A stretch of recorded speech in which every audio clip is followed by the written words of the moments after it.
What's going on, YouTube? We back in the Low Key Cave, Keyshawn Knobs YouTube page, aka Mr. Low Key, and we back with another TV show review, Daredevil, Born Again, episode 5 and episode 6 review.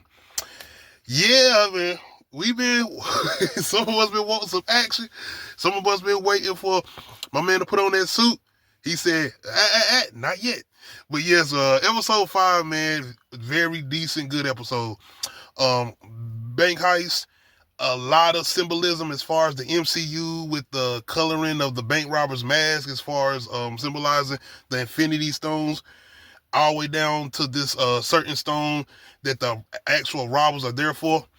But I don't know how I took this episode because even if it is coming off as a filler episode, it definitely had things in there that are for the story, as far as moving the story along, because we do find out in episode 6 who these guys was working for, and it's a connection, and yeah, it's like, okay, this does make sense for the story. Outside of that, it's more of a push for Matt to put back on the Daredevil suit and to just get back out here because of the situations that's going on. I didn't notice the cameo as far as the whole thing with Miss Marvel or her father being here. Like I didn't even really check out that show that came on Disney Plus or whatever. Speaking of Disney Plus, this is the one. After WandaVision, this is the one, and I'm almost there to say that this is better than WandaVision. And it might be because of the whole thing with the violence, but the violence combined with the story, it works. And this is what I said about as far as a build-up and saying we getting to something, and the shit is going to be good and worth it. And I feel like we ain't even really got to what they gonna really give us as far as the action and shit, because you got to remember the Punisher shit is still on its way. And I'm gonna get to episode 6. But yes, man, this is a very, very good episode as far as episode 5. Almost felt like a little mini movie. Had a lot of different themes from other bank heist movies inside, man. I would say even a little sprinkle of heat. Outside of that, though, it's just watching Matt do what he do as far as manipulating these bank robbers to a certain degree to make sure he can keep the safety of these hostages too, and doing what he do. But we gotta give some credit to the choreograph, because I know we talking about the Netflix. We still haven't really got that hallway moment yet. Episode 6.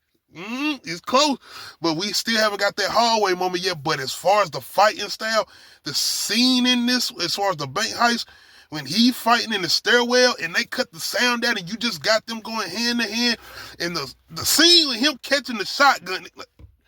All right, okay, Disney, okay, Marvel, MCU, okay, Kevin Feige, be patient, okay, we understand. But even him not having on the suit, man, like, shout out to Charlie Cox and his performance, man. But yes, definitely enjoyed this episode. Y'all can let me know if it's a lot more going on with this episode outside of the connection with Camilla's dad, as far as Miss Marvel's father being in here. The thing with is the gemstone, is that something bigger, or is that just the whole thing with the connection? Not a connection, but them in the MCU kind of giving like these little Easter eggs with the Infinity Stones or whatever, including with the mask. Like, I'm trying to get to episode 6, y'all. Y'all let me know if I missed some episode 5, but that standout scene, and like I said, I just all around enjoyed this because of the themes, because I love bank heist films anyway. But episode 6 is where we get into our meat and potato. This is where we got shout out to the White Tiger. His niece ends up showing back up, and she's really trying to get out here and kind of do what her uncle was doing. And now she's kind of getting on her little vigilante thing. Not really vigilante thing, but somewhat her own little PI thing, doing what he was doing as far as helping people. But this is what my whole thing was, I think, with them hitting or getting kind of to the thing of her being the next White Tiger, and Matt even going into possibly training her, especially by the end of this episode. But Muse is a huge part of this episode, as far as him and him doing his paintings or whatever, and them figuring out that these paintings are made out of actual blood. Shout out to the MCU, shout out to Kevin Feige, them pushing it, them actually going there, because like I said, I did my little background info on this guy because I didn't know who he was. I never heard of him, and a very, very formidable villain for Daredevil. But I did notice that they don't actually use the guy's actual powers, because he got some type of technique where Daredevil can't really sense him. As far as you know, Daredevil's extra senses, strong senses, especially his hearing and everything else, being he blind or whatever. So I do notice that they pretty much are grounding him, keeping him a grounded street level type of villain or whatever. But yes, man, he's out here doing what he's doing, and now we got a serial killer on the loose. So now you got Fisk pretty much trying to see what he can do with this situation, being that this is kind of his vigilante notion that he's putting out there as far as stopping these guys in masks or whatever. You even have a conversation with Matt and his therapist girlfriend, and her want to interview these vigilantes, even bringing up Frank Castle, and her even having a whole thing with them wearing the mask. And is that something they do with the inner rage that they hold it in to release that with the mask on or whatever? Extra symbolism as far as Matt and Fisk, what they've been going through, as far as Matt trying to say he don't want to be Daredevil, or does he actually fighting the fact that he knows this is him. Daredevil is him. And Fisk trying to put on the mirror persona, trying to not go, well, I ain't gonna say not go back to his ways, but putting on this mask, even though he know he loves this, to indulge in his evil nature as far as Fisk. So a lot of symbolism going throughout this episode, even with Fisk and everybody putting shit out, coming to him with this and the third, and this build up of him finally being able to let his frustrations out towards the end of the episode. And we also get him putting together a task force. Basically a bunch of, I ain't gonna say, well, vigilante cops, but basically all the bad cops, the cops that have had a bunch of bad reports and all of this shit, and putting them together, including our guy who the White Tiger Hector had ran into in the subway station or whatever. The one Matt whooped his ass, I can't even get it out because I'm thinking about the scene. But the cop that Matt beat down in the apartment or whatever. But yes, man, by the end of this episode, you got your girl, Hector's niece, White Tiger, his niece down here in the subway, trying to scope shit out. Cause she had went to Matt, like I said, trying to get some help or whatever. But once again, he's doing what he's doing, and he's trying to do this whole thing as far as not going the Daredevil route. But we can see by the end of episode 5, he's back on it. I mean, I was thinking by the end of episode 4, he was there.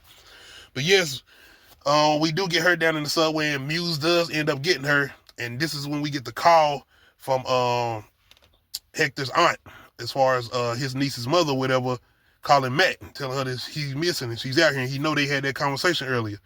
So he's already been kind of studying the serial killer, or studying his whereabouts as far as the subway station. And man, what a great scene, and what a great back and forth, because in the midst of Daredevil going on the hunt for Muse, but more so looking for Hector's niece, we also got Fisk. And you know he got Adam down here in his little dungeon lair, or his spot where he can indulge in the things that he really wants to do. And my man got an axe. And I'm like, is Fisk about to go there and chop this dude up? But no. Fisk awesome, like, goddamn, I want this. I need this. Come at me. I'm going to give you some extra shit to help you. So outside of that, we go back and we got your boy Muse. And I'm thinking, like, how far are they going to take this? And he gets to the point where he actually hits her with the thing where, you know, he's draining people's blood or whatever to do these paintings. And we get a scene where Muse is in the subway, and his eyes, and he's looking, and Daredevil just comes in to glance and shit. And man, what a fucking fight scene. Yes, I'm getting this. Yes. This ain't the hallway scene, no, but the choreograph. And how the fuck do Muse know how to fight? Yo, Nick, what the hand to hand? Like, this shit, I'm not comparing it to the Winter Soldier fight, but are we going to talk about the fact that I'm ready to put Daredevil up there? It could be his villains, but I don't know, because I think it's very important. And you got to think about the fact that when it comes to Daredevil, can't we put him in the same vein somewhat as Batman? Not with popularity, but as far as just having those street level villains that, like, yes. Because, I mean, think about it. Fisk and Daredevil is basically Joker and Batman. But, I just really enjoyed this, man. And it was such a tense moment, because we like save old girl. Because I'm like, damn, is Woody going to go that far? Is he going to, like, come on, man, come on. But great hand-to-hand comeback. And them going back and forth with showing Fisk versus Adam. Because Fisk gives Adam the axe to go against him. And when we show the movement with Fisk, and we see, like, him knocking his ass out, I mean, Fisk is whooping this dude ass. It ain't no type, I don't care what axe. So he could have gave him a fucking machete. He could have gave that nigga a gun, and it still wouldn't have worked on Fisk. And just the way they go back and forth and showing both of them letting it out. And once again, that great symbolism of showing Matt in the the devil suit, but him on the doing the good deed. But you got Fisk in this suit with this angel persona, but him doing the evil deed. So that back and forth was a great combination, man. And shout out to Kevin Feige, shout out to the writers, shout out to the people who plugged in, who doing the new Daredevil show. Hey, they getting it. Like I said, this is just episode 6. We ain't even got to the last of the episodes, and the Punisher's definitely still coming. But what a great scene. And them going all the way to the point of Matt raging the fuck out, like yelling, whooping Mew's ass. Yo, he's finally, but Mew was getting him. He was. But almost to the point that they're damn near killing him. But the senses, and I think it came to a point where he only was hearing Mew's heartbeat and he couldn't hear Hector's nieces, and he ends up letting Muse go to save her.